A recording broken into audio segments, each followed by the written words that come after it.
2 Corinthiens.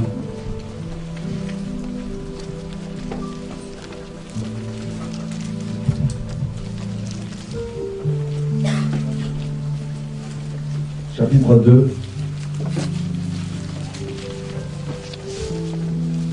Nous allons partir du verset 10.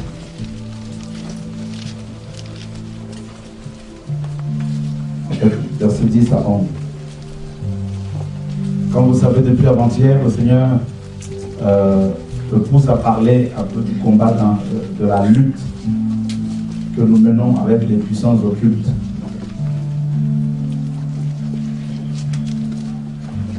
Et il y a eu quelques témoignages de personnes qui se sont retrouvées en fait dans ces enseignements. Et c'est assez incroyable. Et l'apôtre Paul dit, or, à qui vous pardonnez, je pardonne aussi. Et ce que je pardonnais, si je pardonnais quelque chose, c'est à cause de vous, en présence de Christ, afin de ne pas laisser à Satan l'avantage sur nous, car nous n'ignorons pas ce dessein. Et hier, je nous disais que beaucoup de chrétiens ignorent les desseins de Lucifer. Beaucoup de ministères, beaucoup d'enfants de Dieu sont ignorants, ignorent les plans de cet être maléfique. En fait, en ayant encore de nouveau visité le paradis, mais rien que le parvis là, mes amis, je peux me rendre compte à quel point Satan cherche, parce qu'il a vécu ces choses, il a été là-bas, désespérément il cherche à entraîner avec lui les hommes à la perdition éternelle. Et Paul dit que Satan a des desseins. Et il dit qu'il ne veut pas lui donner de l'avantage. Donc, il peut avoir de l'avantage sur vous, sur nous, si nous ne faisons pas attention. Chrétiens, s'il vous plaît. Nous luttons contre un ennemi qui a été créé avant nous. Nous luttons contre un ennemi qui a réussi à sortir le premier couple de la présence du Créateur. Ève était remplie du Saint-Esprit. Je ne vois pas quelle est cette femme, cette sœur en Christ. Oui, après Christ soit revenu, on sera davantage rempli, on sera plus rempli que Adam et Ève, certainement. Mais je ne vois pas quelle est cette femme de Dieu qui peut dire qu'elle est remplie du Saint-Esprit plus que Ève. Ève voyait la face du Créateur. Ève parlait bouche à bouche avec le Créateur. Adam y compris. Mais regardez comment Satan a eu de l'avantage sur ce couple.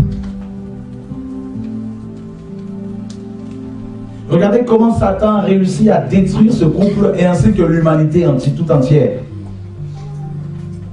L'avantage qu'il a sur les descendants de Ève et d'Adam. Tout simplement parce que Adam, certainement, ignorait les plans, les desseins de Lucifer, alors qu'il avait la connaissance. Il avait, n'est-ce pas, il était rempli de connaissance de Dieu. Mais quand même, il a ignoré le plan de Lucifer. Et il a, sans se rendre compte, sacrifié toute l'humanité. Satan voulait détruire le monde et chercher une personne.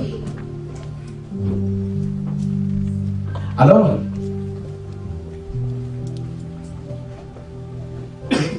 le Seigneur dit dans Jean chapitre 8, verset 44, il dit aux pharisiens, vous avez pour père le diable. Et vous voulez accomplir son œuvre.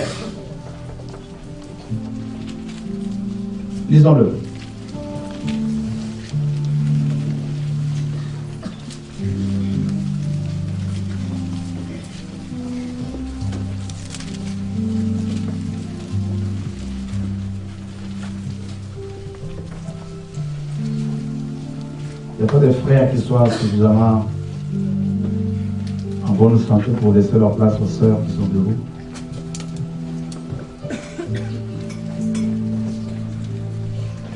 Vous avez pour père le diable et vous voulez accomplir les désirs de votre père. Il a été meurtrier dès le commencement et il ne se tient pas dans la vérité parce qu'il n'y a pas de vérité en lui. Lorsqu'il profère le mensonge, il parle de son propre fond, car il est menteur et le père du mensonge. Ici, le Seigneur nous donne une autre information. Il dit que l'ennemi a aussi des désirs. Satan a des desseins, il a des désirs qu'il désire à tout prix accomplir. Et pour les accomplir, eh bien évidemment, il va se servir des hommes. Oh oui, les amis, Dieu aime l'homme. Dieu a des projets pour l'homme, pour chacun de nous. Je disais hier que le plan parfait du Seigneur pour chacun de nous, c'est que nous accomplissions l'œuvre pour laquelle il nous a créés. Le plan parfait du Seigneur pour ta vie, ce n'est pas que tu aies bac plus 4, bac plus 5. Non. Parce que tu peux aller au ciel sans bac. Vous comprenez? Le plan parfait du Seigneur, ce n'est pas que tu, n'est-ce pas, que tu te maries et que la terre soit remplie. Je vous disais hier que on n'est plus dans cet ordre-là parce que la terre est déjà remplie. Nous sommes 7 milliards d'individus. Vous comprenez? Donc il y en a quand ils vont prier, ils vont dire Seigneur, tu as dit que il faut remplir la terre. Frère, il y a des prières, quand on les fait, il faut être bien posé dans la parole, sur la parole, basé sur la parole. Maintenant, vous devez comprendre que, parce que le Seigneur, Paul disait que oui, tu peux rester célibataire pour mieux servir le Seigneur. Donc vous voyez qu'on est passé à notre ordre, à un autre temps. Le plan parfait du Seigneur, c'est que tu fasses exactement ce pourquoi il t'a créé. Ce pourquoi il nous a façonnés et qu'il nous a envoyés sur terre. Et Satan le sait. Autant que Dieu a des projets pour toi, pour nous, de dessein, autant que Lucifer en a aussi. Autant Dieu veut servir de nous, autant l'ennemi veut nous utiliser pour sa cause. Alors, le dessein de l'ennemi, on en a parlé hier dans Jean 10, le Seigneur dit le voleur ne vient que pour dérober, égorger et détruire. Ok. On a vu que dérober, c'est... On ne peut pas dérober quelqu'un si on ne pénètre pas dans son territoire. Donc pour que l'ennemi vous dérobe, il faut que vous lui donniez accès. Accès à votre cœur, accès à votre pensée, accès à votre maison.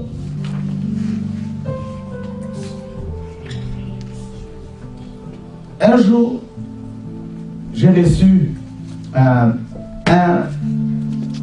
frère à la maison. Je vous assure, après le départ de ce frère, ma maison était polluée. Je priais avec un homme de Dieu qui était venu me rendre visite. En priant, le Seigneur lui a ouvert les yeux. Il dit, mais c'est pas possible, il y a plein de bêtes ici. Quelqu'un est venu par ici. Je lui dis, oui, il y a quelqu'un qui est passé nous rendre visite. Et il y avait des petites bêtes partout.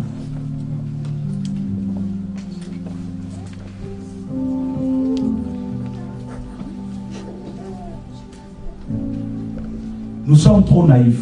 Les enfants de Dieu, nous sommes trop naïfs.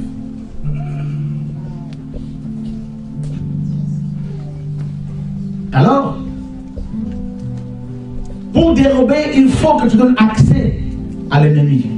Et comme on a vu que l'ennemi qui a des projets, qui a des desseins pour nous, contre nous, je dirais, il va se servir des hommes pour pouvoir nous approcher.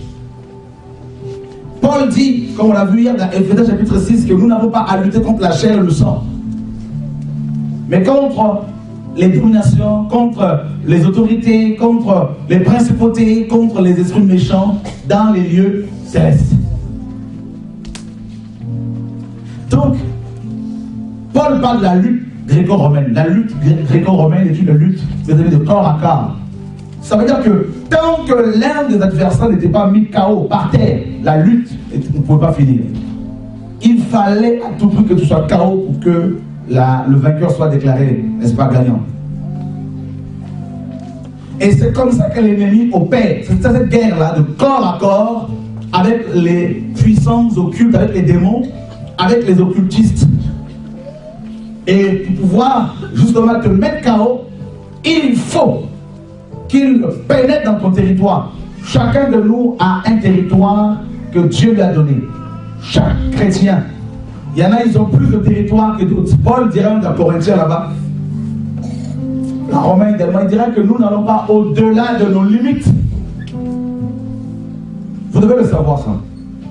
Chaque chrétien né de nouveau, rempli de l'esprit, a un périmètre que Dieu lui a assigné.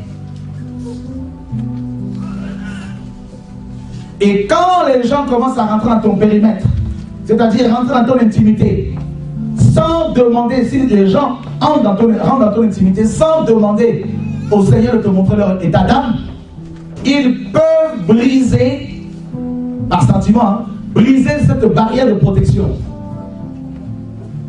Et commencer à entamer ta vie, c'est-à-dire à te dérober. Dérober quoi? Eh bien, Dieu nous a donné beaucoup de grâce. Hein? Oh oui, frère. Ils peuvent dérober d'abord les choses spirituelles, les dons de l'esprit, la grâce de Dieu. Parce que ce qui touche, ce qui plaît à Satan, ce n'est pas tant, mes amis, nos affaires biophysiques, c'est les choses spirituelles. Parce que le matériel, c'est lui qui a créé ça, c'est lui qui a mis ça en place. C'est une richesse matérielle. Parce qu'il sait que la chair a besoin de ça. Et il va te dérober aussi la santé. Oh oui. La santé. Il cherchera à pénétrer ton périmètre. Que Dieu nous ouvre les yeux pour que nous voyions les périmètres. Il y a des gens, si vous le voyez, j'ai été prêché une fois dans une église à Montréal, une église baptiste. Comment dire, dans l'armée du salut.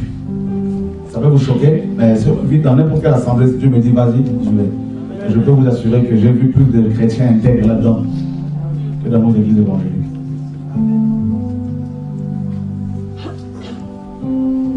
Ils ont connu un puissant réveil avec William Booth, l'armée du salut.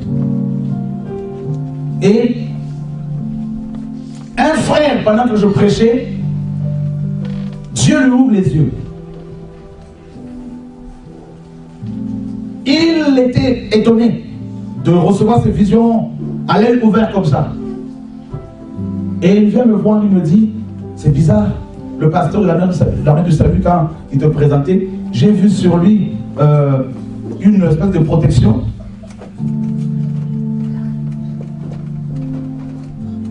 Et il dit, il avait une sorte de lumière autour, sur sa tête comme ça, juste ça s'arrêtait à cet endroit du cou. Ça protégeait sa tête comme ça. Il dit, mais en te regardant, j'ai vu que cette lumière couvrait tout ton corps, recouvrait tout ton corps. Il me pose la question, il me dit, ça veut dire quoi? J'ai rigolé. En fonction de l'appel que tu as reçu, Dieu met une barrière. Vous comprenez? Ta maison, c'est ton territoire d'abord. Ton premier territoire, c'est ta maison. Là où tu habites, là où tu vis. Qui vient chez toi?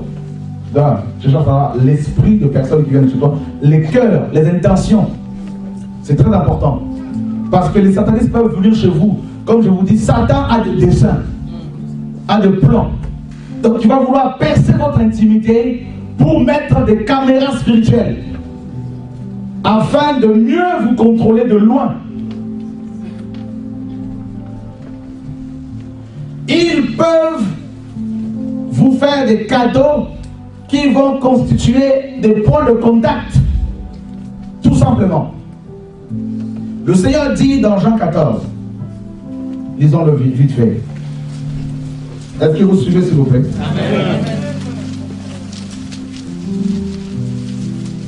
Jean 14,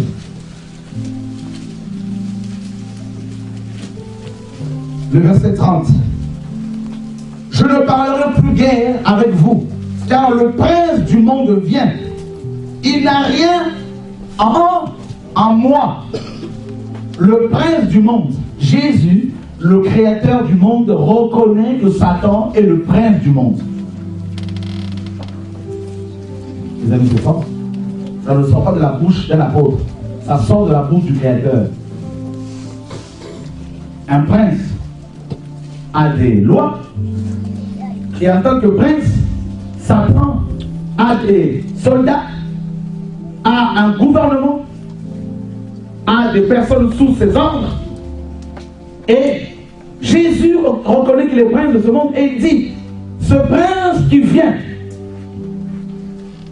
c'est-à-dire, après mon départ, le prince du monde va s'installer davantage. Mais, en moi, il n'y a rien qui lui appartienne. Parce que l'ennemi ne peut, n'est-ce pas, dérober, premièrement, parce que l'ennemi a des plans sur nous, comme vous l'avez compris, il ne peut dérober nos grâces, nos ministères, nos onctions, la sainteté que nous avons, qui est un trésor qu'il faut garder. Parce que la Bible de l'Ésaïe 33, que le 36, que le trésor de Sion, c'est la crainte de l'Éternel. C'est un trésor. Et l'ennemi veut voler ce trésor-là. Ça l'intéresse. Alors, maintenant, il ne peut te dérober la grâce, la santé, que si tu as des choses qui lui appartiennent. Je suis parti en Côte d'Ivoire un jour. Un monsieur m'a fait, il y a des années de cela, 7, 8 ans. Un monsieur m'a fait cadeau d'un petit quelque chose là, décoratif. On est naïf. Gentiment, je prends le cadeau. Ah, pour décorer. Prendre le contact. L'ennemi est comme un huissier. Il ne peut pénétrer dans ton territoire que si tu lui donnes le droit. Et s'il y a des choses qui lui appartiennent, le royaume de Dieu, Dieu en fait est juste. Vous comprenez? Il est juste, on l'oublie. Il est juste. Donc ça veut dire que quand l'ennemi va frapper un enfant de Dieu, il dit à Dieu, mais cette personne a quelque chose qui m'appartient. Donc dans ta parole, il est écrit. Dieu, qu'est-ce qu'il fait? Il va envoyer des messagers, il va nous interpeller pour nous avertir. Avec la parole que nous avons. Et si on comprend, on sort de l'attaque. Si on ne comprend pas, elle est foudroyée. L'ennemi dérobe. Et un jour, 7 ans après, en prière, en fait j'avais des attaques bizarres. Ça se répétait, la nuit, tout ça. Et un jour, en prière, Dieu me dit, eh bien, c'est ce cadeau-là qu'on t'a offert. Jette-le. Et quand j'ai pris ça là, le même jour, je me suis réveillé, j'ai dit, prendre ce cadeau, je l'ai mis dehors. Instantanément, la paix est revenue. C'est-à-dire, depuis, plus les attaques finies.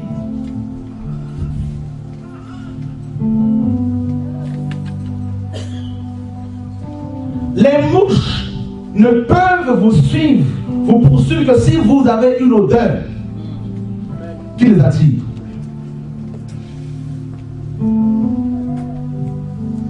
Faites l'expérience. Belzébul, prince de mouches. Ça veut dire que de même que les mouches suivent quelqu'un en fonction de l'odeur dégagée, si vous avez une mauvaise, quelque chose qui appartient à l'ennemi, le péché sent mauvais, ça va attirer Belzébul, les démons, ils sont comme les mouches. Ils vont rentrer dans votre territoire.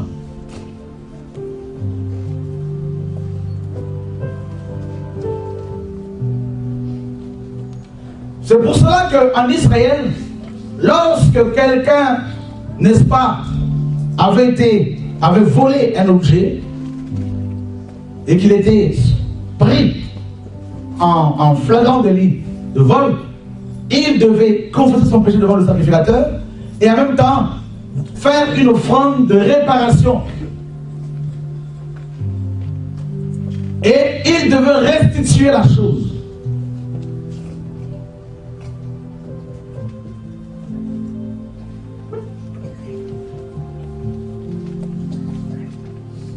Vous vous êtes convertis, mais dans vos maisons, il y a des objets volés. Des biens mal acquis. Frère, que vous priez pour la protection ou pas, les démons, votre maison sera comme... Les démons vont rentrer, ils vont sortir, ils vont s'amuser, ils vont danser, ils vont faire tout ce qu'ils veulent. Et si vous avez des enfants, ils ne sont pas dans la protection divine, sous la protection de Dieu. Rien. C'est pour cela que vous pouvez vous amuser avec n'importe quoi, mais sauf avec vos vies et vos maisons. Quand Josué disait, moi et ma maison nous servirons l'Éternel, frère. Oh, Dieu dit ceci aux enfants d'Israël, quand vous allez rentrer dans votre pays, le pays que je vous donne, n'imitez pas les abominations des nations que je cherche devant vous, parce que le pays vous vomira sur nous. S'il y a des caméras, il y a des objets qui appartiennent à l'ennemi chez vous, qui constituent des points de contact entre vous et l'enfer, et le monde ténèbre, vous verrez que même chez vous, vous n'aurez plus la paix. Vous aurez toujours à cœur de sortir. Vous avez des couples comme ça, où le mari n'est jamais à la maison, il reste jamais à la maison, il est comme excité d'être toujours dehors. Vous voyez? Où les enfants sont toujours excités d'être dehors, tout ça. Les gens ne comprennent pas comment ça se fait. Alors, vous voyez comment l'ennemi opère? Il rentre, il dérobe. Il peut dérober dans ton couple la paix. Il y a beaucoup de choses qu'il peut dérober. Vous pouvez ne pas avoir de l'argent et être en paix, avoir la paix du cœur. Ça ne s'achète qu'avec l'argent. Vous comprenez? Tenez les portables s'il vous plaît. La paix. Et il vient et il dérobe premièrement. Il égorge. On a vu hier que égorger. Pour égorger quelqu'un, il faut être suffisamment proche de lui. Ben oui. Pourquoi égorger? Parce que c'est là, mes amis, quand quelqu'un est égorgé, le sang va couler vite, abondamment. Le cou nous relie le corps avec la tête. La communion. L'ennemi ne fait pas de cadeaux, il ne faut pas croire, hein, frères et sœurs. Jamais.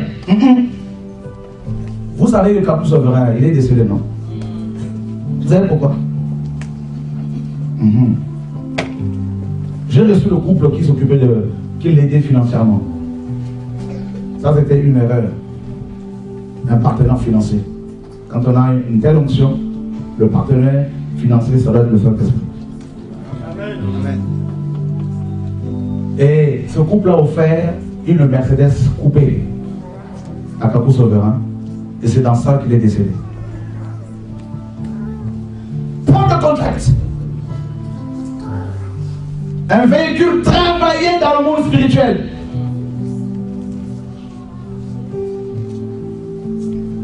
Frère, nous sommes en guerre. Hein? Dès l'instant où l'onction vient sur ta vie, tu deviens l'ennemi numéro 1 en enfer là-bas. Tous les démons vont être sur toi. Satan donne des ordres. Il leur dit, ne revenez pas vers moi tant que ce monsieur n'est pas détruit. Tant que cette femme n'est pas détruite. Et je vous ai dit hier que Satan est trop patient. C'est-à-dire, il peut être sur un ministère, sur un chrétien, un couple. Il peut travailler un couple pendant 20 ans. C'est-à-dire te surveiller, te faire des gestes. À quelle heure tu te couches? Ils prennent toutes les informations. À quelle heure tu te couches? À quelle heure tu pries? À quelle heure tu manges? Quelle est ta vie de prière? Quelle est ta relation avec ta femme? Quelles sont également les faiblesses de ta famille? On a vu hier. Les racines que l'on néglige souvent. Quand nous sommes en Christ, il n'y a plus de lien familial. Oui, si nous sommes véritablement en Christ. Mais attention, Pierre a dit que le diable rôde comme un lion rugissant, cherchant qui il dévorera. Il ne peut pas attaquer, par exemple, mon frère par l'alcool si dans sa famille il n'y a pas eu un lien d'alcool. Parce qu'il sait que le frère n'est pas, l'alcool n'est pas une faiblesse pour lui. Donc on va sortir son dossier. Admettons que Dieu t'appelle. il met sa grâce sur toi, il commence à se manifester. Tu commences à déranger. Même quand tu ne prêches pas, tu déranges, tu dois le savoir. Rien que le fait d'habiter ton quartier, tu peux déranger tout ton quartier. Sans que tu t'en rendes compte. Oh, c'est pour ça qu'on voit des jeunes, beaucoup de jeunes tomber facilement dans le péché. Ils ne se rendent même pas compte. Ils ont reçu l'onction, ils ont reçu le feu, la vie de prière. Et tu le vois, 6 mois après, 1 an après, c'est le monde, c'est le péché, c'est les murmures, critiques, orgueil, il n'y a plus rien, ils sont éteints. Oh oui. Parce que l'onction sur toi dérange constamment. Que tu dors, que tu te réveilles, tu déranges. Ta présence empêche les activités démoniaques dans toute ta ville.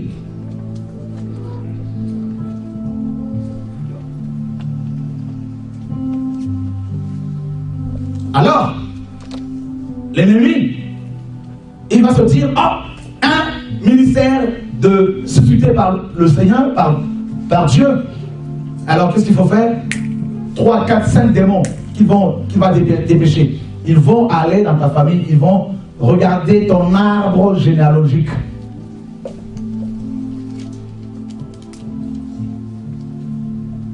Ben oui. Nous avons des archives dans nos familles. Quel est le nom du fondateur de ton clan? Chacun de nous a un ancêtre qui est à la base de sa tribu. Ah bah oui. Tribu, famille. Et Satan va aller à la source. Il va à la source, frère. Il est malin. La Bible l'appelle malin. Il va à la source. Et ils vont se rendre compte que ton ancêtre avait fait une alliance avec lui. Et des démons de l'impudicité avaient été dépêchés dans ta famille. Dans d'autres, le célibat. Dans d'autres, l'orgueil. Dans d'autres, le mensonge. Dans d'autres, plein de choses. Alors, l'arbre généalogique sort. On dit, bon, il est en Christ, mais il est quand même sorti de cet arbre. Donc, c'est une faiblesse pour lui que nous pouvons exploiter maintenant. Et si c'est l'arbre de l'impudicité, oh, je vous l'ai dit hier, qu'est-ce qui va se passer? Satan va dépêcher la sirène des eaux.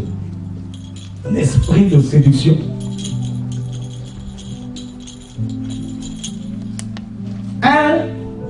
Un jour, un musicien congolais que beaucoup connaissent, dont je ne sais pas son nom, il est venu me voir au bureau avec un jeune apôtre.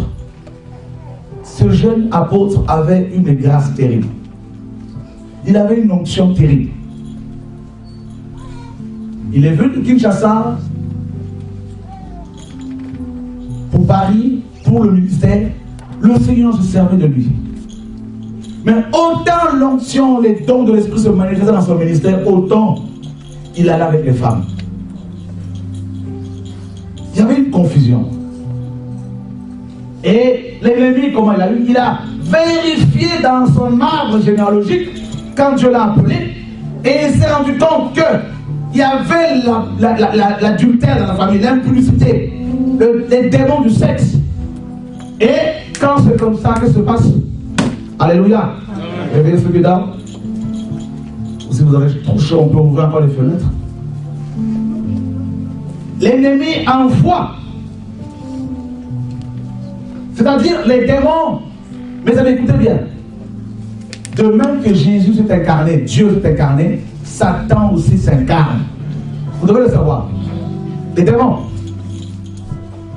Dans Genèse 6, les démons sont incarnés, mes amis. Les Néphilim. Et Satan lui envoie une femme bien présentée, bien remplie des démons de séduction. J'ai eu affaire à de vraies sirènes des eaux. Je vous assure, deux fois, vous ne pouvez même pas, parfois vous ne pouvez même pas rester dans leur présence. Vous devez fuir. Satan lui envoie une femme comme une toute première femme, alors que ce monsieur était encore saint. Il y avait la puissance révélée dans ce ministère. Une femme. Parce que dans sa tribu, il y avait un lien sexuel. Et l'ennemi a commencé à rôder 1 Pierre 5, 8. Comme un lion rugissant, En fait, cet ennemi-là, c'était l'esprit d'impudicité, qui est la base de sa tribu, avec une belle femme. Et cette femme était chargée de démons d'orgueil, de démons de colère, de démons de mensonge, de démons d'incrédulité. Mais il fallait seulement qu'il y ait une femme, il fallait une ouverture. Il fallait à tout prix qu'il aille avec elle, simplement. Qu'il commette l'acte sexuel pour le charger de plusieurs démons. Et malheureusement, il a cédé. Les démons sont rentrés. Alors, il est venu au bureau. J'étais déjà au courant de sa vie. Je lui ai dit, toi, Dieu me dit, si tu ne te répands pas, tu vas mourir. Et vous savez, les gens, quand c'est comme ça, ils prennent ça à la légère. Oh. On connaît ça. Ça, c'est l'incrédulité. Voilà, c'est un démon qui se manifeste. Ils sont partis. Je savais que c'est fini. On m'appelle ça y est, 5 ans après. Il était jeune, hein? Beau, un bel homme. On me dit qu'il était à une assemblée à Matete, une des communes de la RDC de Kinshasa. Il devait prêcher. Il monte sur l'estrade. Il a piqué une crise. Il a commencé à saigner du sang. Il saignait le sang, coulait de partout. Les narines, la bouche, les oreilles. Il est mort sur le coup et il est parti tout droit en enfer.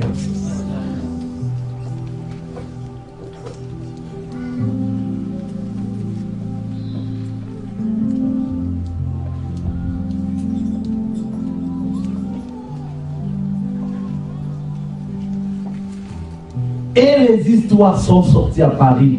Il allait avec des femmes mariées, il allait avec des jeunes femmes, il allait avec des... Tout à l'heure, on a eu le témoignage d'une femme, ne t'inquiète pas, je ne dirai pas ton nom. Cette femme vient me voir avant l'enseignement tout à l'heure, elle me dit, moi, je me suis reconnu dans l'enseignement d'hier parce que je suis né dans l'iniquité.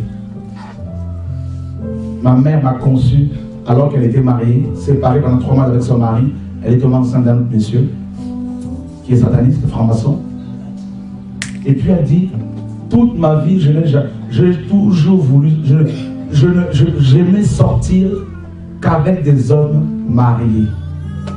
Et pas avec un seul homme, 2, 3, 4. C'était plus fort qu'elle. Elle est venue, elle a été délivrée ici avant-hier. L'esprit, les démons sont sortis. Il va y avoir un suivi. Vous voyez comment l'ennemi opère? Et ces démons de sa famille, qui travaillent dans sa famille, elle ne le savait peut-être pas. Elle s'est mariée il y a 15 ans avec son mari, elle a fait un accident. Son mari est mort sur le coup, elle est restée dans le coma 3 mois. Et comme sa mère prie, sa mère a crié, le Seigneur l'a restaurée parce qu'elle était déjà déclarée morte. On l'avait carrément recouverte avec un drap blanc disant qu'elle est décédée. En fait, les démons de la famille, les liens là, ont réclamé le sang de son mari parce que c'est... Vous voyez comment le père frère, il ne rigole pas.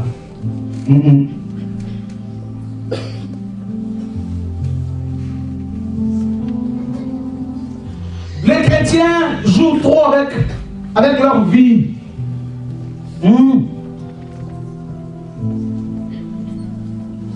Un jour, Katou Severin faisait la délivrance d'une personne, et selon son témoignage, il s'est trouvé que cette femme était l'épouse, une des épouses de Lucifer.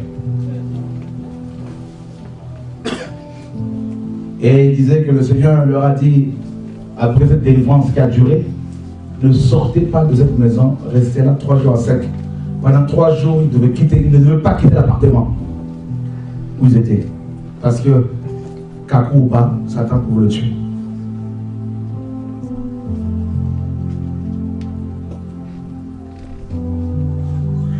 On a vu dans 1 Thessaloniciens, Paul qui dit, 1 ou 2 fois, à 2 reprises, 1 ou 2 fois, j'ai voulu aller vers vous. Pourquoi? Pour enseigner les Thessaloniciens, compléter à ce qu'il manquait à leur foi. Mais il dit, Satan m'en a empêché. Paul, l'onction qu'il avait reçue, la charge qu'il avait reçue, Écoutez, écoutez-moi très bien. Nous autres, là, nous sommes le fruit de Paul, du ministère de Paul. Il ne faut pas l'oublier. Oui, les apôtres, Pierre, Jacques, oui, mais grandement plus de Paul. Parce qu'il était l'apôtre païen, notre apôtre. Et Dieu savait qu'au travers du ministère de Paul, nous serons tous sortis. Mais cela n'a pas empêché Satan d'arrêter Paul. Dieu ne s'est pas dit, oui, il a un grand ministère, machin, il va sauver beaucoup de personnes au travers de son ministère, je veux libérer beaucoup de vies. Le Seigneur voulait apprendre à Paul qu'il a un adversaire redoutable. Le Seigneur l'a vaincu à la croix, oui. Mais il a dit dans la parole que c'est qu'à la fin de temps qu'un ange va le lier pour 1000 ans. Donc présentement, il est en pleine activité, sachant qu'il a peu de temps.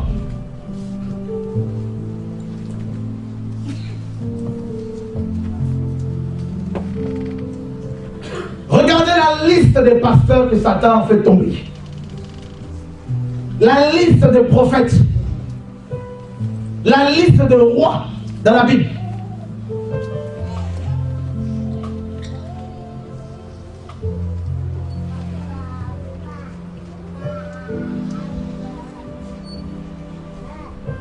Un jour, une jeune fille est venue me voir. Je lui ai dit, tes cheveux là ont donné accès aux démons. Tu ne passeras pas la délivrance. Elle mettait des mèches, des cheveux naturels. C'est pas bon.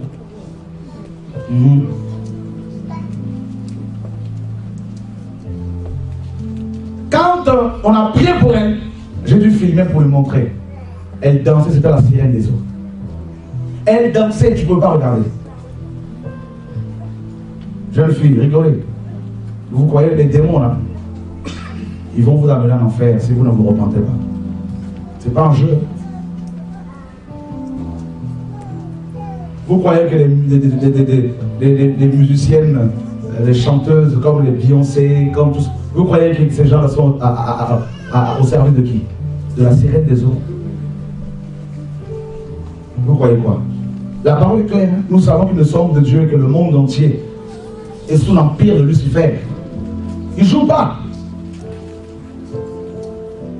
Ce qu'il veut, c'est détruire ton ministère, ta vie chrétienne, ton couple, ta famille et t'amener en enfer. Si vous regardez bien dans nos familles, nous avons tous perdu ne serait-ce qu'un frère, une mère, un père. Qu'est-ce qui est à la base de ça, vous croyez? Lucifer. Il a réussi à tuer la personne que tu veux le plus au monde. A frappé par une maladie bizarre.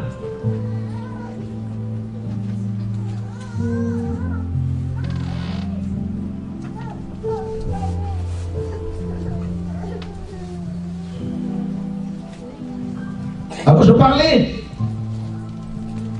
des princes de tribus, des fondateurs de famille. Satan va regarder dans ta famille, dans ta tribu. Chacun de nous est issu d'une famille. Oui. Chacun de nous est issu d'un peuple.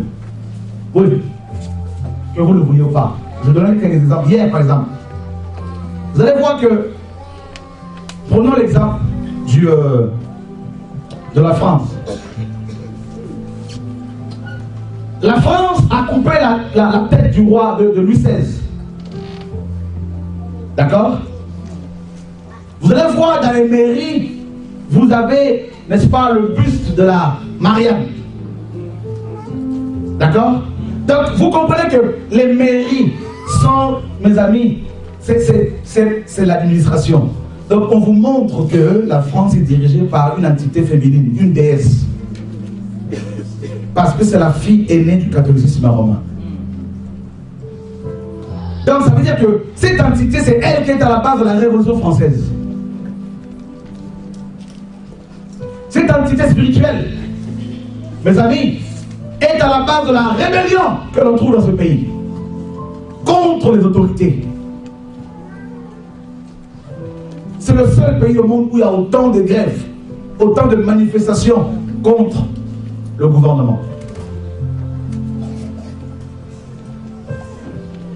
Et cette mentalité affecte les Français. Et quand on arrive en Christ, si tu n'es pas totalement libéré de ça, quand bien même tu serais totalement libéré de cette entité, elle va te combattre jusqu'à la fin de ta vie. Ça veut dire que tu peux te rebeller contre Dieu. Quand je parle de Français, je parle aussi bien de personnes étrangères vivant en France. Tu peux te mettre en colère contre Dieu. Et ça, je tiens à vous dire, c'est très dangereux quand vous commencez à entrer en colère contre Dieu.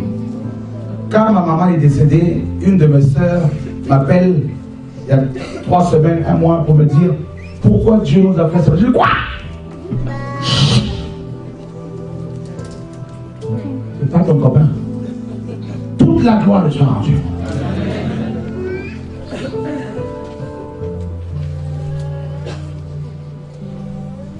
David, son fils tombe malade. David va jeûner, va dormir par terre. David va pleurer. Et quand l'enfant est décédé, David se lève, il va manger. Les gens disent, mais c'est pas possible. Il dit, Dieu a donné, Dieu a repris.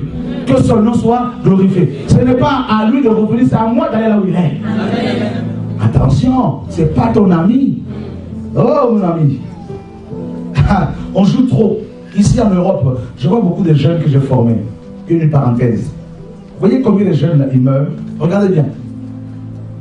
Vous le voyez hier. Le feu.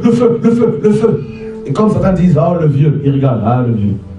Vous voyez?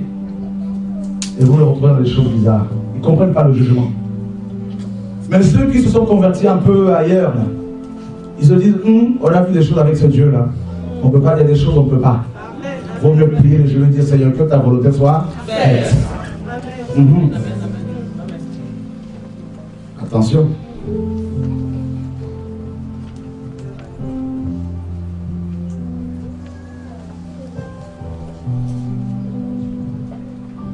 Je lui ne commence pas à mettre Dieu dans tout là. La rébellion, la révolte. Aucune notion de crainte de Dieu.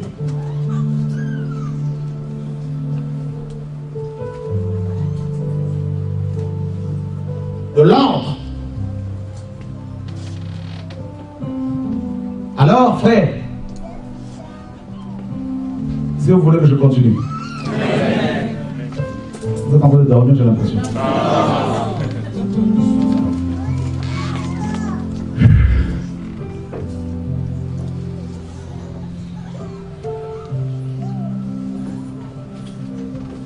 Marianne, l'entité féminine qui amène l'incrédulité, qui amène le raisonnement.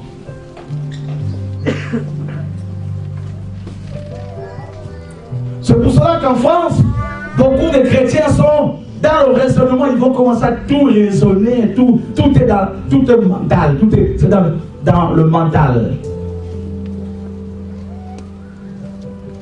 Or Dieu n'est pas dans ça. Ça freine le réveil.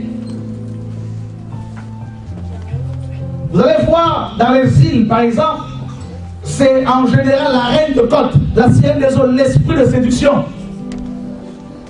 La plupart des missionnaires qui vont travailler dans les îles finissent par divorcer. Vous allez voir que la plupart des couples qui fréquentent les assemblées dans les îles sont des couples divorcés, remariés. Même beaucoup de pasteurs, je connais un pasteur congolais qui est parti aux Antilles. Cet homme avait le feu. Il a commencé une œuvre ici, en région parisienne. Il y avait un réveil au niveau de la jeunesse. Il y avait des blancs, il y avait des Antillais, il y avait des noirs, de tout. Que Dieu a tiré par son onction. Il part aux Antilles. Il était marié avec une jolie femme. Il arrive aux Antilles. Une famille va le voir pour lui exposer leur situation. En fait, leur maison était hantée. Il y avait des arbres qui poussaient, des plantes qui poussaient dans les murs. Et ce pasteur arrive, brise la maison. Instantanément, il y a eu la délivrance de la maison. Il est resté dans le pays. Il a pris goût. Les gens commençaient à venir des cadeaux. Satan savait qu'il dérangeait. Ce pasteur, mes amis, a divorcé. Alors qu'il prêchait la sainteté, il est devenu écuméniste. travaillait avec des prêtres catholiques. Il se remarie avec une jeune femme de cette assemblée qui est partie aussi avec quelqu'un d'autre. Et là, de nouveau, il est sur son 3e mariage. Mais bizarrement, il continue à exercer et un peu d'onction qui se manifeste. L'égarement est venu. Fini. La lutte spirituelle. Et qu'est-ce qui se passe? Satan a regardé dans sa famille. Et qu'est-ce que Satan a vu? Eh bien, son père avait la même fille. Divorce, remariage, redivorce, remariage. Un lien que Satan lui a recollé. Je parlais des principautés. La plupart des principautés. Chaque tribu a un prince. Un démon, on appelle prince. Chaque tribu a un démon qu'on appelle domination. D'accord? Alors, on a vu, par exemple, en Afrique, la tribu des Bamileke, chez les Camerounais, les Bamileke réclament les crânes des gens. C'est-à-dire tous les vivants Bamileke ont les crânes déjà réclamés. Leurs crânes. Et il y a une telle puissance de la sorcellerie. Et en général, les Bamileke sont des commerçants. N'est-ce pas? Vrai ou faux, les Camerounais qui sont là? Voyez? Et c'est des guerriers. Donc, un Bamileke qui se convertit, qui reçoit l'onction de Dieu, le ministère de Dieu, doit comprendre que son crâne est toujours réclamé. Que s'il ne fait pas attention, il peut faire du commerce avec l'onction. Il peut, n'est-ce pas, trafiquer avec les chrétiens.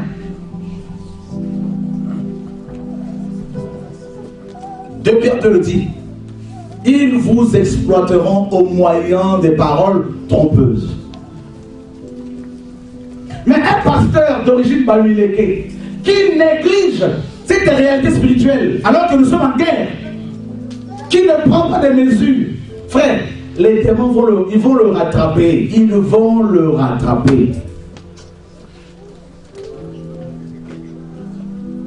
Vous prenez les Congo, la tribu de Congo en RDC. C'est une grande tribu, d'où le nom des Congo. Les Congo peuvent, mes amis, avoir des millions et passer la nuit avec du lait.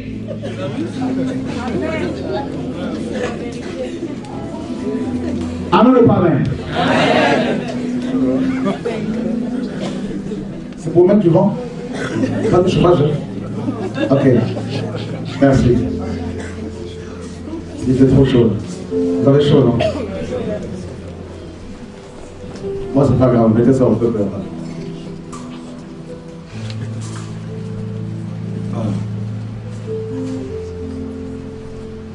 Alors, les Congo, il y a eu un Congo qui était décédé. Il vivait dans une pick-up. Les gens vont voir son cadavre et ils vont s'apercevoir que dans son matelas, il y avait plusieurs billets. Un Congo qui reçoit l'appel de Dieu, qui reçoit l'appel, la grâce, qui devient chrétien, il peut, s'il ne fait pas attention, redevenir pingre. C'est-à-dire, avare, cupide, amassant, ne donnant pas aux gens. Vous allez voir un couple comme ça, le mari travaille et la femme également, et la femme ne sait pas combien gagne son mari, alors qu'il se dit chrétien. Chacun est dans son truc. Vous comprenez? Il y a un besoin d'une délivrance. Dites au voisin, besoin d'une délivrance.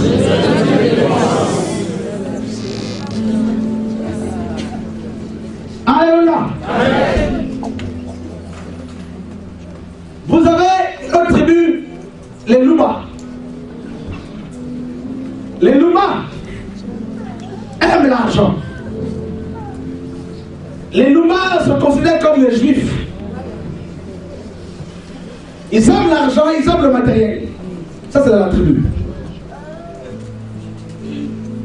Et une particularité, c'est l'orgueil. Et en général, ils font de longues études, comme les Camerounais. Frère, un Louma qui se convertit et qui ne veille pas sur ce lien, il peut être rattrapé. Donc, voyez, mes amis, que l'ennemi connaît chaque faiblesse de chaque tribu, de chaque peuple, de chaque pays. Alors, pour vous avoir, pour vous détruire, qu'est-ce qu'il fait, Satan? Il ne va pas aller loin. Hein? Ah non, mon ami. Les femmes Louba, en général, ne se soumettent qu'aux hommes Louba. En général, pas toujours, mais en général. Un homme qui épouse une femme Louba, s'il n'est pas Louba, sa vie est foutue. Vrai ou faux? Ah.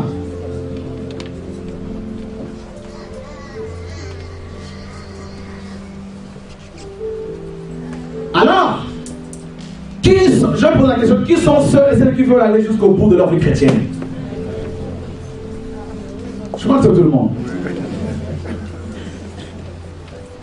En plus des réalités spirituelles de chaque tribu, de chaque peuple, il y a aussi des réalités spirituelles dans lesquelles vos parents ont baigné. Est-ce que ton père était-il polygame ou non? Il faut vérifier. Comment est-ce que tu as été conçu? C'est important. Oh, je suis chrétien. Oui, tu es chrétien, mais Satan, il existe Satan quand même. Si ton père a eu plusieurs femmes, dis-toi que le plan de Satan, c'est que tu fasses le double de ton père.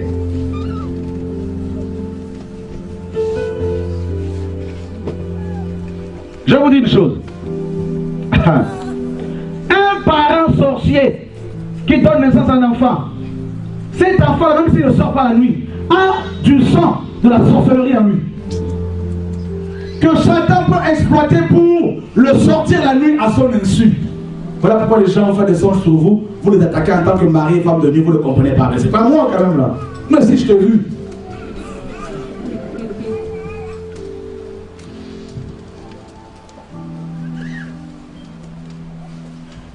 Une femme qui a des rapports intimes avec un sorcier, tu tombes dans l'impudicité. Tu sais avec qui tu es tombé?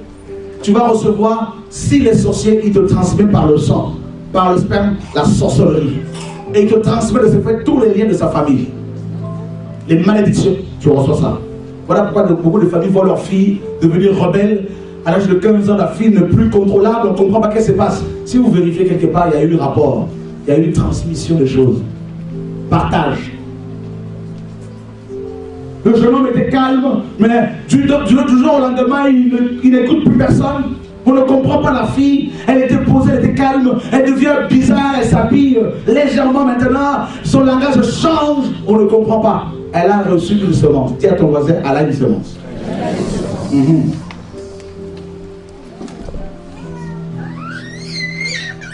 Beaucoup de gens, surtout par rapport au sexe, là, ils vont facilement tomber le péché. Vous ne vous rendez pas compte des conséquences. Là. Oui. Peace and love. Ah oui, c'est ma vie, je fais ce que je veux, je suis jeune, je vais goûter à la vie. Goûter à la vie. Vous croyez les démons? Les démons, mes amis, existent. Alléluia. Ton père fait quoi dans la vie? Ta mère fait quoi?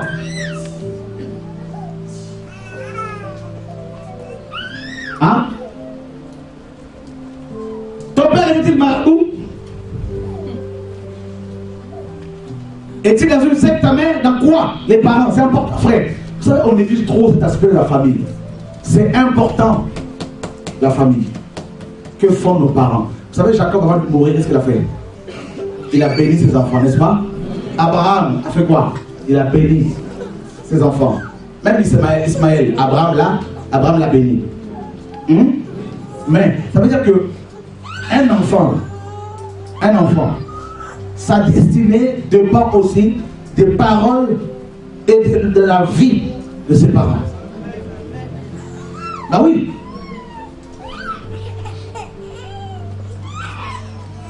C'est très important ce que je vous dis, c'est très biblique. Israël dit dans Genèse 49, Shema Israël, écoutez votre père Israël.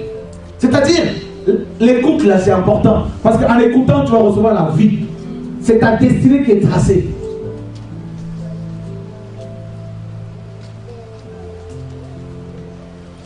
Mon papa, avant de mourir, il nous a bénis. En tant que chrétien. C'est important. Ma mère, la bénédiction qu'elle a libérée. Ton père a fait quoi sur toi? Pour toi. Ta mère.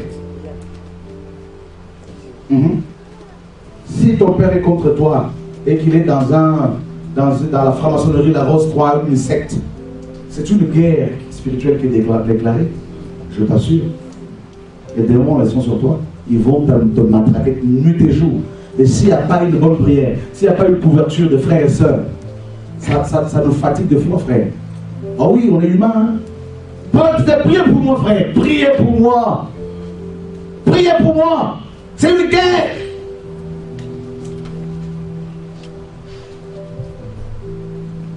Je vous disais hier qu'une personne peut être possédée de près de 6000 démons, la légende romaine. Il y a tellement de démons qu'ils cherchent désespérément un quart. C'est-à-dire, ils peuvent même posséder une bouteille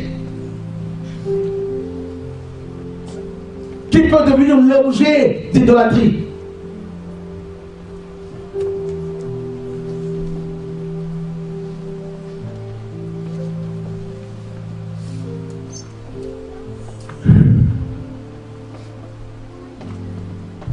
Alléluia.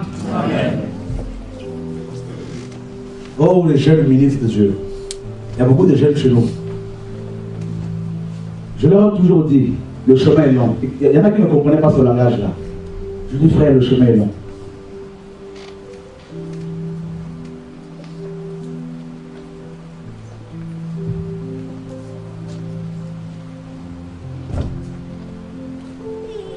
Une femme pouvait me donner de l'argent. Mais j'étais mal. Tu sens que le Seigneur m'a fait comprendre que c'est pour te polluer. Vous savez, j'ai appelé une femme.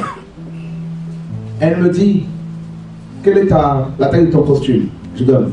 Chemise, je donne. Chaussures, je donne.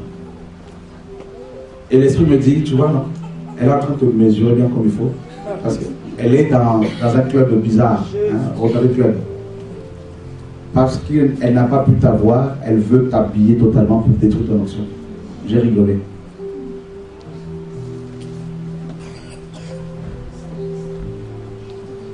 Frère, Satan ne te fera pas de cadeau. Chrétien, écoute-moi très bien. C'est pas parce que, il ne faut pas que tu aies peur de Satan ou des démons. Non, non de là. Mais il faut de la vigilance. D'accord? C'est très important. Ça ne vous est jamais arrivé de porter un vêtement qu'on vous a offert et d'avoir des boutons, des démangeaisons dans votre corps? Une réaction bizarre? Qui a déjà vécu cela?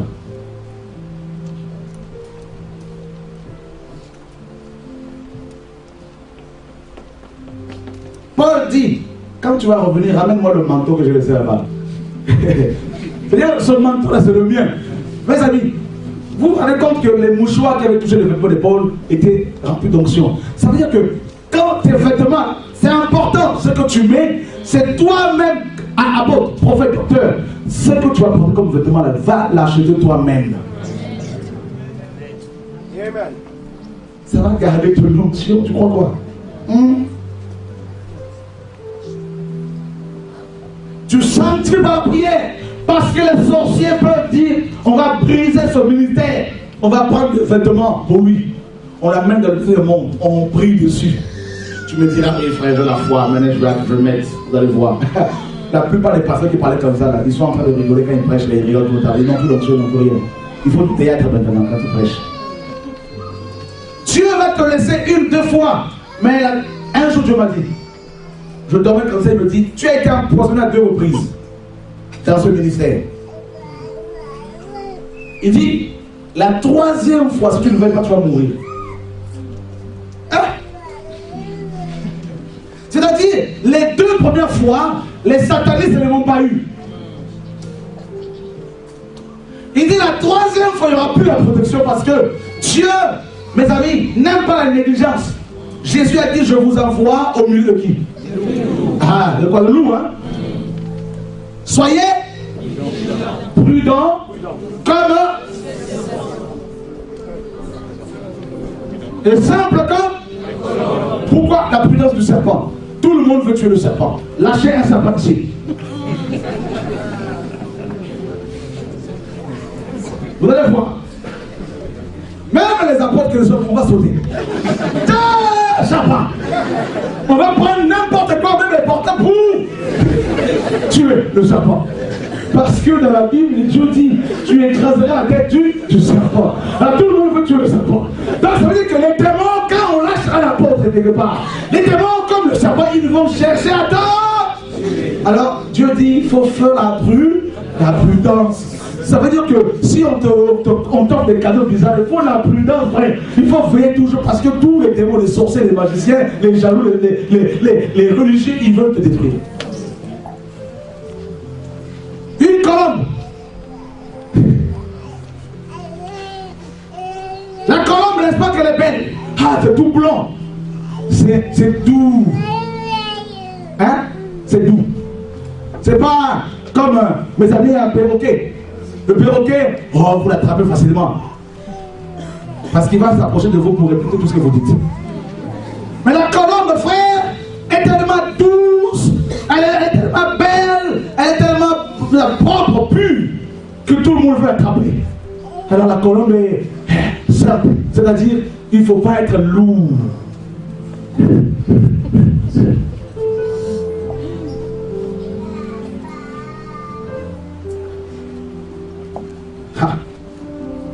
Satan, quand Dieu m'a appelé, il m'a apparu plusieurs fois dans ma chambre, frère.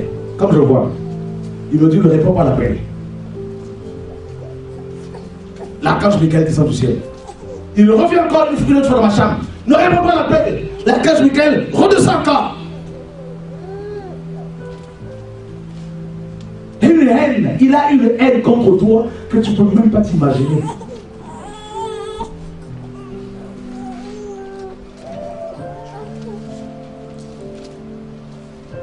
Il peut envoyer 100 démons sur toi pour te surveiller. Matin, midi, soir, sur 30 ans.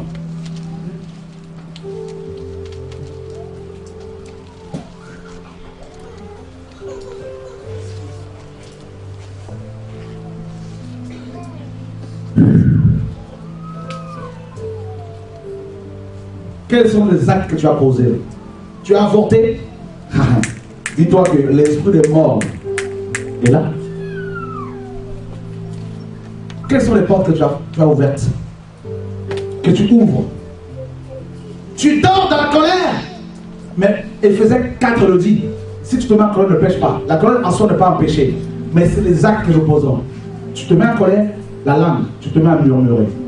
Oh non, attends, quand même. Une nuit de murmure, une porte est ouverte. Si tu as des enfants, c'est comme si tu dis aux démons, venez et frappez. Si tu es ton mari, c'est comme si tu dis aux démons de divorce, venez frapper. Je donne la colère, la murmure critique. Bam! Et on est surpris. Hein. Comment c'est possible? Oui frère, attention. Il faut qu'on veille.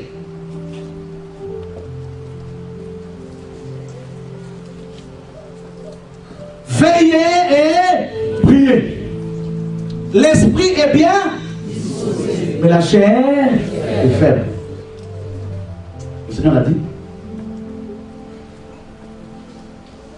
Je vous ai dit hier, non? Une femme sataniste était là. Dieu me dit, il y a une femme sorcière et un jeune homme de moins de 15 ans sorcier. Je vous demande de fermer les yeux. Allez, levez les mains, vous qui avez la sorcellerie. La femme lève comme ça, hop. Je dis à la fin, venez me voir. Cette femme, j'avais déjà localisé la dernière fois, on avait rien. Elle a disparu. Ah. Elle voit Lucifer en personne qui l'a envoyé détruire beaucoup de ministères ici. Vous voyez comment elle est venue au Père? À la fin, je vais au bureau, les gens veulent me voir, je sors pour la voir, disparu. Des personnes comme ça remplissent nos églises, chez nous, d'abord. Dis à ton voisin, ici. Voilà. Nous avons plus de 30% des sorciers chez nous, dans nos églises. C'est pas un chiffre comme ça de la volée.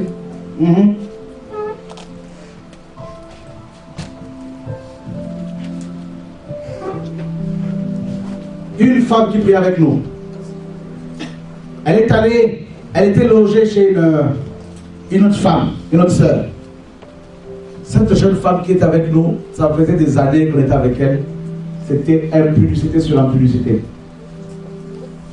Mais nous, on était tellement naïfs avant, tout le monde était sœur, tout le monde était frère. La sœur chez qui elle était, elle a témoigné, elle a dit, quand elle était chez moi, oh là là, je commençais à avoir des attaques bizarres. Combien n'avons-nous pas reçu des gens chez nous, des mystiques, hein, qui sont venus par sentiment, on les a hébergés. Oh oui, qui sont ceux qui ont déjà vécu ces choses-là? Voilà. Vous voyez, hein, nous sommes trop naïfs. Oh oui, mais l'hospitalité, il faut prier Dieu. Amen. Vous qui êtes mariés, vous donnez, vous laissez des gens faire à manger pour vos maris. Oh non, maman, pasteur, tout ça, il y a une soeur qui va m'aider pour préparer pour mon mari. Ah bon? Tu connais ce cadavre? Oh non, il va préparer pour ma femme. Ah bon? Frère, la peur, c'est pas la peur que je vous inspire. La prudence.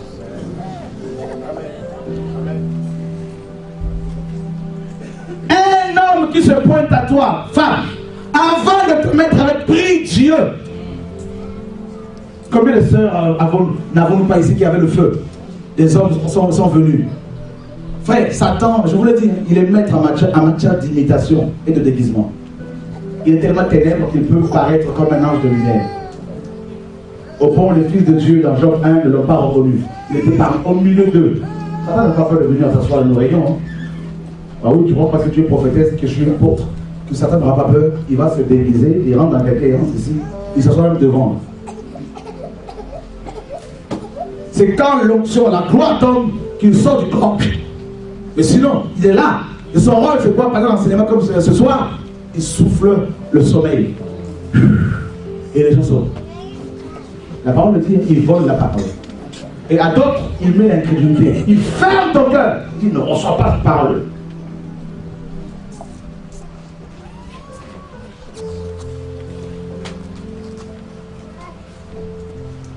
Je reçois une femme que j'ai hébergée chez moi il y a près de 10 ans. À minuit, elle vient au salon, elle pleurait, elle dit, Dieu m'a parlé de mon mari. Je dis, alléluia, gloire à Dieu. Ah non, c'est un responsable. Alléluia, gloire à Dieu. Il est marié. Ah non, c'est pas alléluia. Oh, c'est toi. Dis non. Alléluia.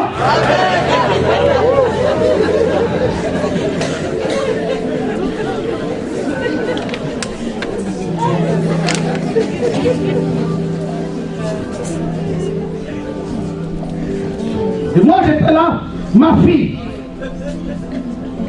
Vous avez une fille spirituelle là aussi. Faire attention, vous les jeunes pasteurs, arrêtez hein. Les erreurs des aînés, il faut apprendre que cela vous a. Utilisez nos erreurs pour apprendre. Oh, c'est ma fille, hein. Je pars en mission. Je disais à un jeune pasteur qui est ici, il allait souvent en visite avec de temps à autre avec une femme mariée. Je dis, frère, oh non, mais en fait, ah non! Alléluia! Ne donne pas accès à Satan. Beaucoup de gens meurent dans l'œuf.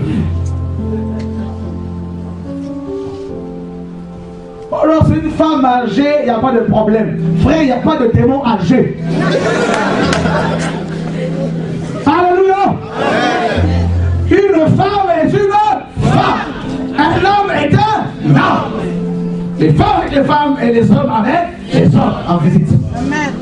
Jésus n'a pas envoyé Pierre avec Madeleine.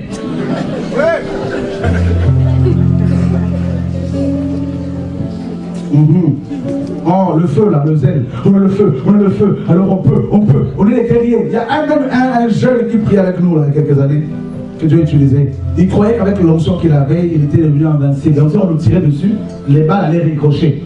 Un jour, on a eu une discussion là-dessus. Il était convaincu. Je vous assure, les balles l'ont atteint. Parce qu'on minimise Satan. On dit Satan, oh non, c'est un petit.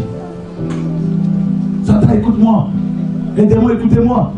On regarde quelques vidéos de Garou Souverain. Les démons, leurs œuvres, vous dites, ah, les démons, leurs œuvres, on va les matraquer. Les démons disent, attendez, vous allez voir.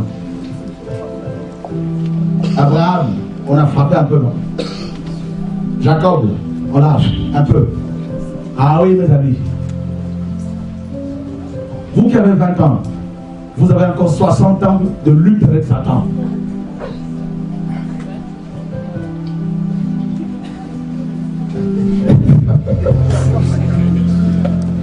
Donc le chemin est long. Parce qu'une prophétie s'est réalisée, ne croyez pas que c'est arrivé. On est arrivé. Je vois des jeunes pasteurs, une parenthèse. Des jeunes pasteurs qui parlent très mal, avec arrogance, des jeunes qui se forment à certaines personnes, à des personnes beaucoup plus âgées qu'eux. Attention. Attention. Vous savez, je vous dis une chose, vous qui prêchez la parole, vous qui vous formez, là, déjà vous êtes dans un ministère où on vous donne la procédure de parler, de prêcher. Ne croyez pas que c'est la fête. J'étais à Montréal. On a fait la connaissance d'un pasteur français de souche blanc qui travaille à Montréal. On a fait une émission de radio avec lui parce qu'il dénonce sur le péché. Bon, il est accroché à la dîme, on l'a découvert après. Il ne voulait pas changer. Bref. Un des frères qui venait et qui priait avec nous là-bas s'est dit, comme l'église de ce pasteur est près de chez moi, je vais aller prier chez lui. Avec sa famille, ils sont allés prier dans cette assemblée.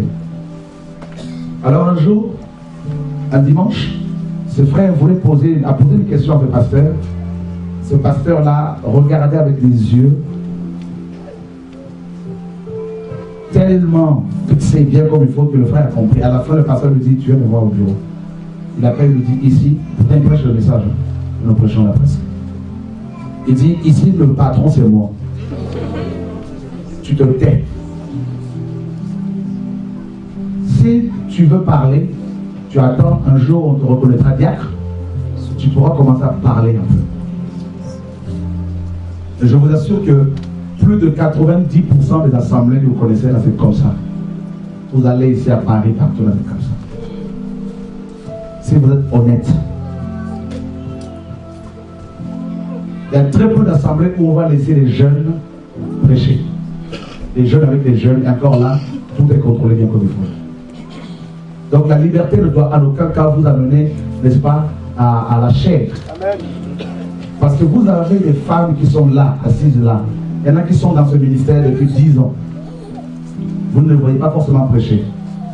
Vous venez, vous formez, vous trouvez ces personnes-là. Sachez que même si elles ne portent pas de titre, comme souvent on croit que les titres changent quelque chose, amen, ce sont des anciennes. Amen. Et la parole dit, dans 1 Timothée, Saint Paul dit à Timothée, ne réprimande pas rudement le vieillard, considère-le comme un père. Amen. Et je dis aussi aux vieillards, il y a aussi une attitude que vous devez avoir pour que les jeunes aussi vous respectent. Mais attention.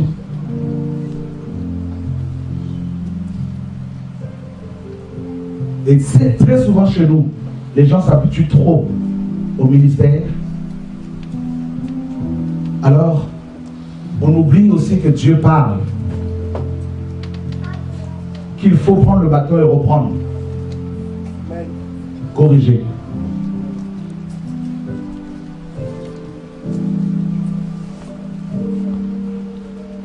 Ce que je sais, vous savez, je vais vous dire une chose. L'ennemi a visé ce ministère que le Seigneur nous a confié pendant des années, en parlant de la lutte, la guerre spirituelle. On était dans l'euphorie. Dieu fait là-bas. Ah, il y a le message qui a toujours telle ville. On était dans l'euphorie. On bénissait Dieu. Alléluia, gloire à Dieu. Là-bas, il y a vraiment, ça bouge, ça bouge. Oui. Mais il y a un aspect qu'on n'avait pas bien vu, sur lequel on ne s'est pas beaucoup appuyé pour vous avertir, c'est le combat spirituel, les retours. La manivelle.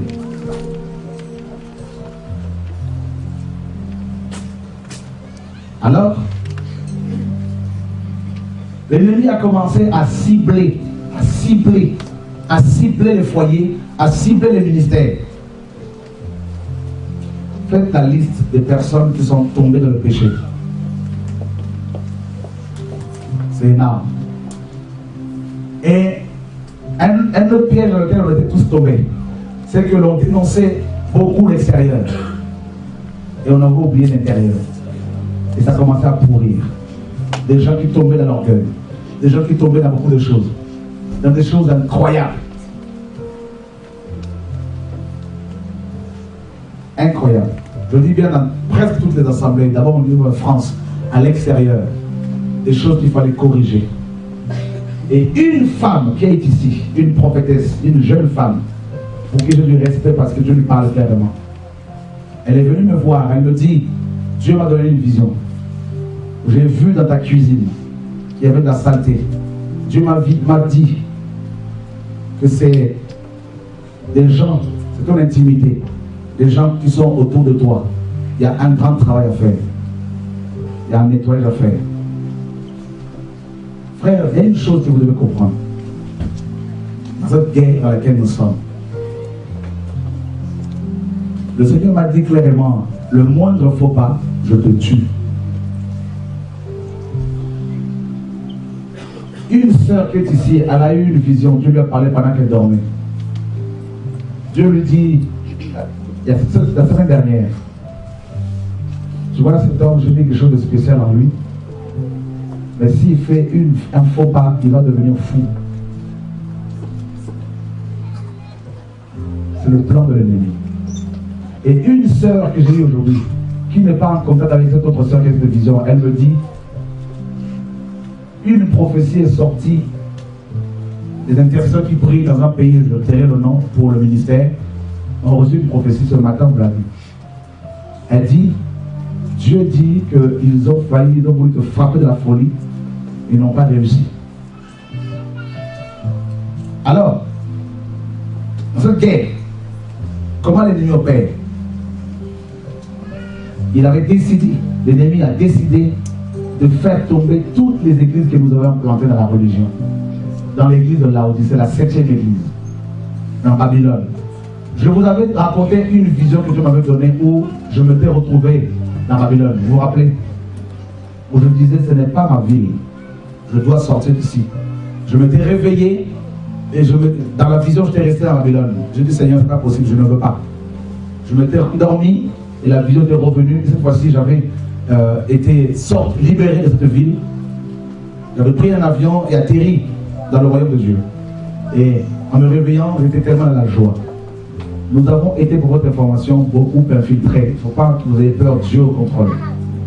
Beaucoup des ministères ont été infiltrés. Regardez les frères qui ont travaillé avec nous, qui avaient le feu. Si nous sommes suffisamment humbles, honnêtes, intègres, nous devons reconnaître que le Seigneur était en train de nous parler, de nous avertir.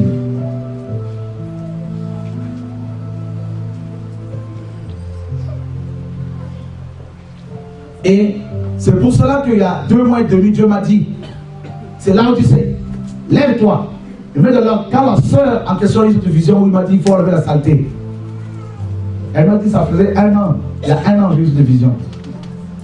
Et j'attendais. Le Seigneur me disait d'attendre.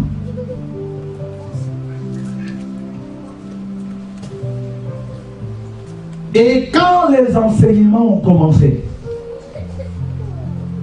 frère, sœur vient et dit non, je gère un petit groupe de personnes, je prenais l'argent de la caisse, je remboursais, disait-elle. Je mettais même plus de fois, mais je prenais. Ce message m'a interpellé. Un jeune pasteur vient et dit, j'ai créé une entreprise avec un frère que je dirige. Le frère m'a remis 20 000 euros. Il m'a dit, demande à l'apôtre si c'est biblique qu'un pasteur ouvre une entreprise avec un chrétien qui dirige. Ok, on continue. Et si c'est pas ça, garde 20 000 euros. Le pasteur en question a eu l'humilité et je louerai vraiment cette humilité-là. Ça m'a particulièrement touché, c'est un témoignage. Pendant une semaine, Dieu lui disait, va dire à mon serviteur, tout ce qu'il te dira, fais-le. Satan disait à ce jeune homme, ne dis rien. Il dort comme ça, là, c'était la guerre avec Satan. Ce frère qui lui a remis 20 000 euros a fait plusieurs assemblées où il a été spolié. Lui et sa maman, dépouillés, blessés. Ils sont venus dans un ministère où l'on est censé prêcher un message qui perd les gens. Il a versé 20 000 euros. Beaucoup me diront, mais quoi le problème? Frère, il y a des réalités que vous ne maîtrisez pas.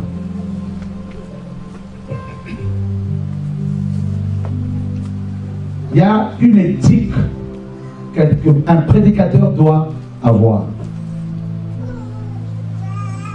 Il y a une déontologie. Quand nous nous sommes convertis, à l'époque des groupes de prière, les bergers, comme on les appelait, les pasteurs de l'époque, étaient tellement dans la sainteté et dans la simplicité qu'on ne pouvait pas s'attendre à voir ces hommes-là ouvrir quoi que ce soit avec les chrétiens. C'était des modèles à l'intégrité, dans la sainteté. Et on voit nulle part dans la parole Jésus ouvrir une entreprise avec un chrétien, Paul, Pierre, Jacques et Jean. Il pouvait même dire aux autres, dans Actes 10, nous allons nous occuper de la parole et la prière, le ministère de la parole et la prière. Que les diacres s'occupent de tout ce qui est matériel. Le pasteur a pris cet argent, il est allé rendre. Mes amis, je pouvais dire à ce frère, amenez-moi ces 20 000 euros. Je vous assure, il me les aurait apportés.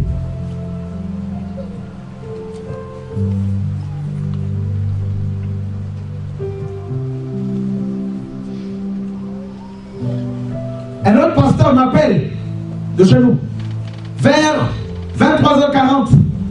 Il me dit, pardonne-moi.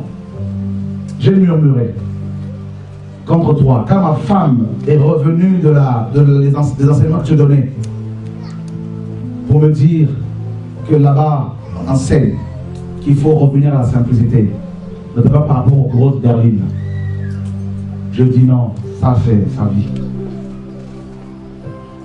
Le pasteur en question voulait prendre un Q7, c'est-à-dire le dernier 4x4 Audi.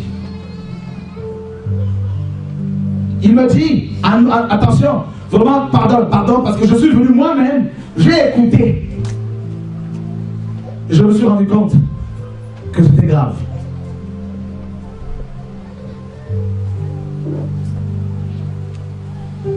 Frères, chrétiens, je vous ai dit hier que des démons, d'autres démons que Satan envoie, je vais finir bientôt, pour détruire le réveil, c'est les esprits territoriaux qui amènent la religiosité, les démons de religion.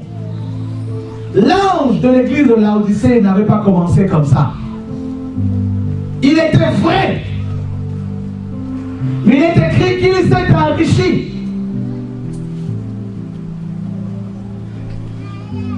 C'est pour ça que Dieu veut le ramener au réveil primitif.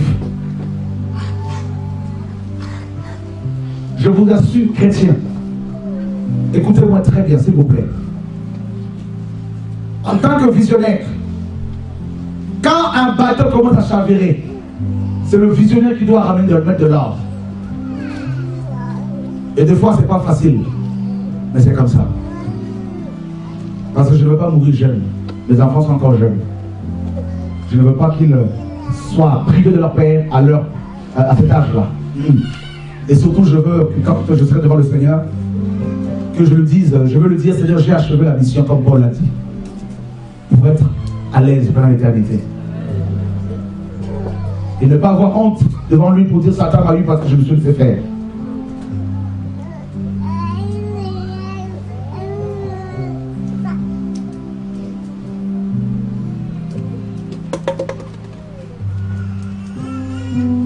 Une autre sœur appelle, elle a dit, pasteur, priez pour moi. J'ai donné 1000 € à un de tes pasteurs. Il m'a pris dans ses bras. J'ai senti son corps.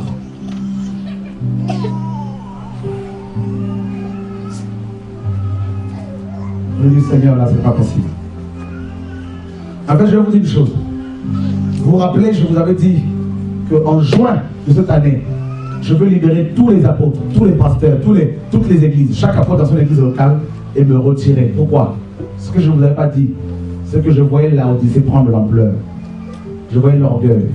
Je voyais beaucoup de choses. Je disais, Seigneur, moi, je finis la mission, presque je me retire. Je le croyais, moi. Je le dis à nos cœurs car je suis indispensable.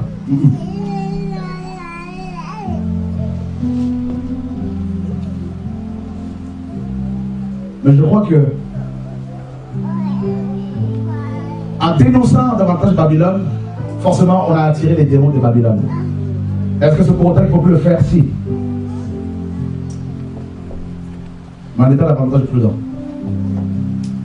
Celui qui tue par l'épée sera tué par l'épée.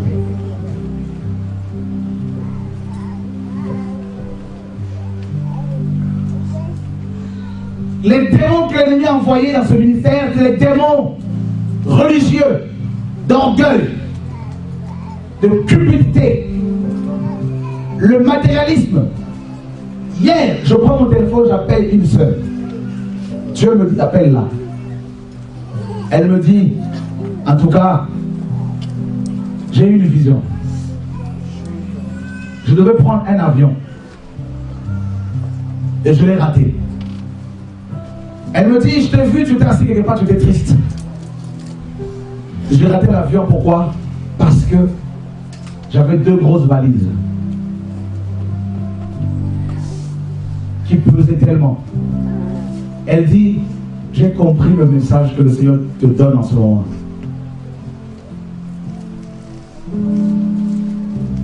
Et elle dit, j'ose même pas en parler à mon mari parce qu'il me disait que tu es matérialiste. Tu aimes de plus en plus le monde. Parce que tu ne vas se moquer de moi. Je dis, il faut le dire. Oh Galate, après avoir commencé par l'esprit, voulez-vous terminer par la chair qui vous a fasciné? Les démons, bien sûr.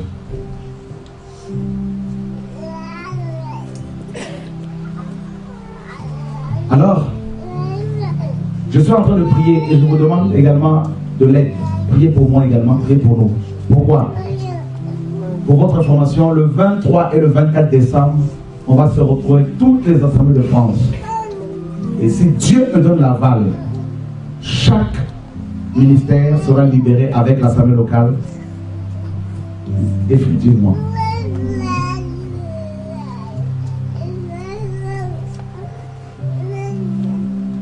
Officiellement. Et priez pour cela. Je prie pour cela. C'est vrai que avant-hier, j'ai eu une vision où j'avais prié pour les ministères avec leurs églises locales. J'ai vu des gens se précipiter dehors. Tous ces ministères, beaucoup dehors. Il y avait des oiseaux, des proies, tout noirs, qui les ont attrapés, les transformés en sirènes des eaux. Mais je me dis, ça c'est moi. Peut-être que chez nous, il faut en arriver là pour que demain les gens disent, ce monsieur-là peut-être, il avait reçu quelque chose de la part du Seigneur. On a trop minimisé, on minimise trop l'ennemi, mes amis.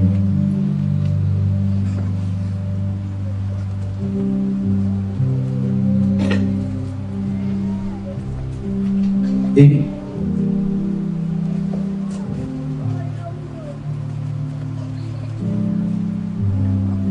c'est une guerre. Et c'est votre éternité qui est en jeu. Votre salut. Prenons la parole pour finir.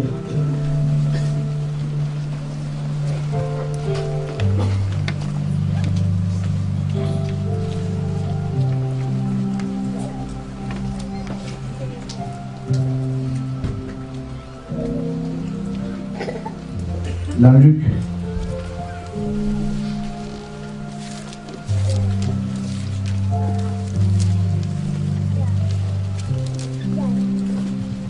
Ah, ta bonté, Seigneur.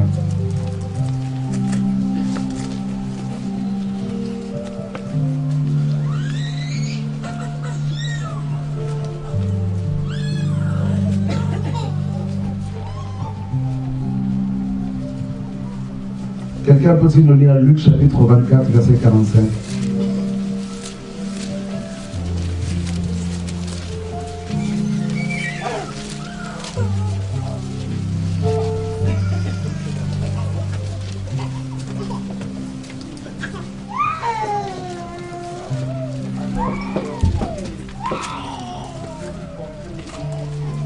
Alors il leur ouvrit l'esprit afin qu'ils comprennent les Écritures. Pour finir,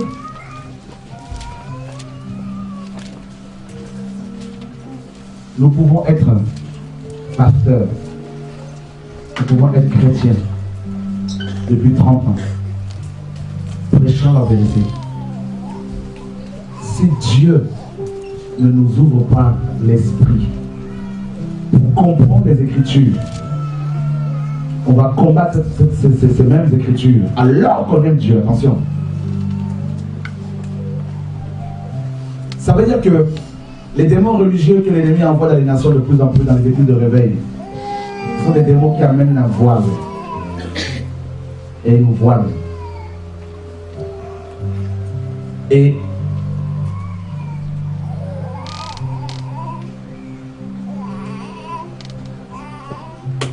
l'ennemi est tellement rusé, tellement rusé. Ça ne vous est jamais arrivé de vous réveiller un jour et de vous apercevoir que la personne avec qui vous êtes resté 10 ans, que vous avez reçu chez vous, hébergé chez vous, pendant 10 ans, 20 ans, étant sorcier? Qui a déjà vécu cela? Alors que vous n'avez pas vu. Il y avait comme un voile. Ça veut dire que tu peux ouvrir la maison de chez toi, ta maison, pardon, la porte de ta maison. Ça veut dire tout arriver. Tu héberges quelqu'un. Alors que la personne a une mission. Et le jour où le voile va être ôté, ce n'est pas possible, mais c'est une sataniste en fait. C'est une sorcière. Donc vous voyez, alors que tu es pasteur, alors que tu es chrétien, alors que tu prêches, pareil, parfois la Bible, vous la lisez, vous lisez un passage pendant des années, et puis un jour comme ça, il y a quelque chose qui va vous sauter aux yeux, et vous dites, mais c'est pas possible, mais j'ai toujours lu ce passage. Oui, Dieu enlève des écailles, fait tomber des écailles comme ça à chaque fois. D'accord?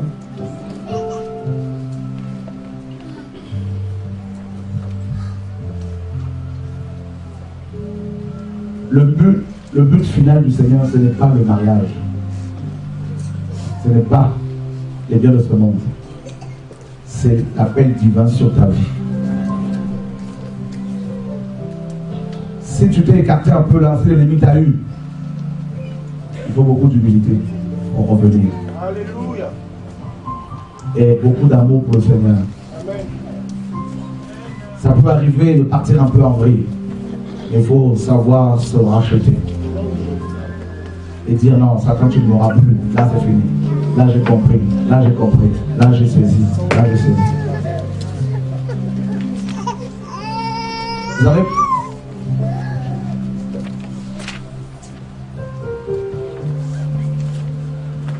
Surtout, je voudrais interpeller les jeunes.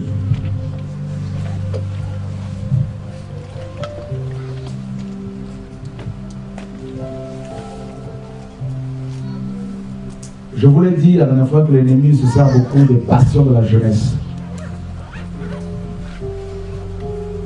Il y a des tranches d'âge qui sont soumises à certaines pressions de la vie, les passions de la jeunesse notamment. Des 0 à 20, il y a des réalités auxquelles les jeunes sont confrontés. Et c'est dans la chair. Et l'ennemi peut les exploiter. Il les exploite souvent. De 20 à 40, pareil. De 40 à 60.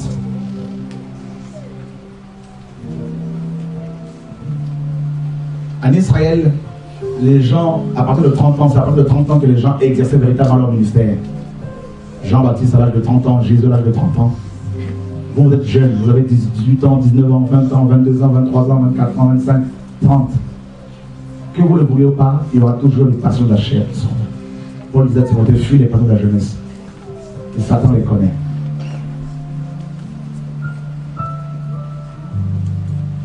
Et c'est pour cela qu'il faut crucifier ces choses chaque jour.